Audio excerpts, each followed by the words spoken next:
As Emilio Aguinaldo stepped off the boat and onto the shores of Cavite, his eyes were filled with determination. After years of exile, he had come back to lead the Filipino people to freedom. The revolution was no longer just a dream. It was about to become a reality. As the wind whipped through the air, Aguinaldo gazed into the distance, knowing that this was the moment that would change everything. The Philippines was on the brink of independence. The air was thick with tension and determination. Aguinaldo, along with other Filipino leaders, spread out a map of the Philippines on the table. This was their plan. Every move they made was strategic, every decision vital to the cause. Aguinaldo's eyes shone with confidence as he spoke, his voice strong, as if each word could push them closer to victory. These were the first steps in a revolution that would forever change the Philippines. In the bright, open courtyard, Aguinaldo stood tall before the crowd, holding the flag that would soon represent a free and independent Philippines.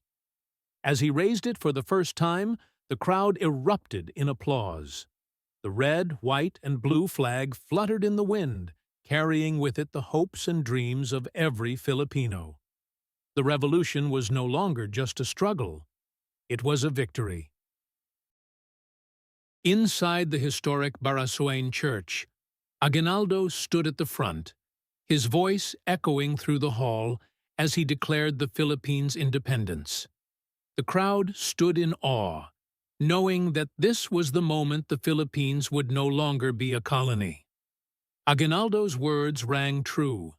This was their nation now, and they were free. In a quiet, candlelit room, the revolutionary leaders gathered around a table as Aguinaldo signed the Act of Philippine Independence. This wasn't just a document, it was a promise of freedom for every Filipino. Each leader witnessed the event, their faces full of hope and pride. The Philippines was now a free republic, and the dream had finally been realized.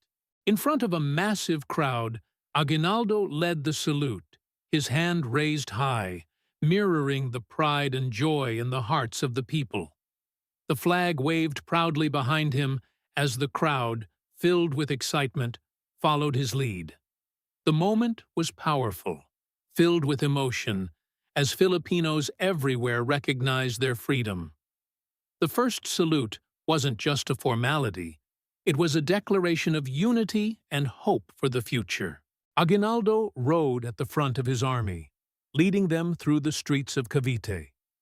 Behind him, soldiers marched proudly, their uniforms shining and their spirits high. Every Filipino knew that this was more than just a military victory.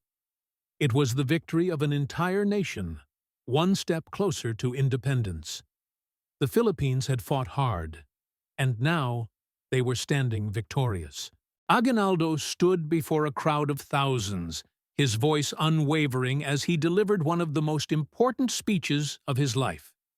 His words were filled with passion, urging his people to unite and stand strong. The revolution had been long, but now the light at the end of the tunnel was within reach. The crowd responded with cheers and applause, fueled by the belief that freedom was truly within their grasp. Surrounded by his fellow leaders, Aguinaldo officially declared the formation of the First Philippine Republic. The room was filled with flags, symbols of the revolution, and the energy of a new beginning. The republic wasn't just a political structure.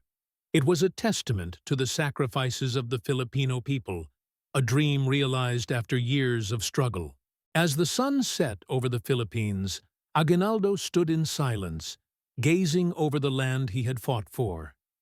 His face reflected the weight of what had been accomplished, but also the challenges that lay ahead. The revolution had succeeded, but now it was time to build a nation.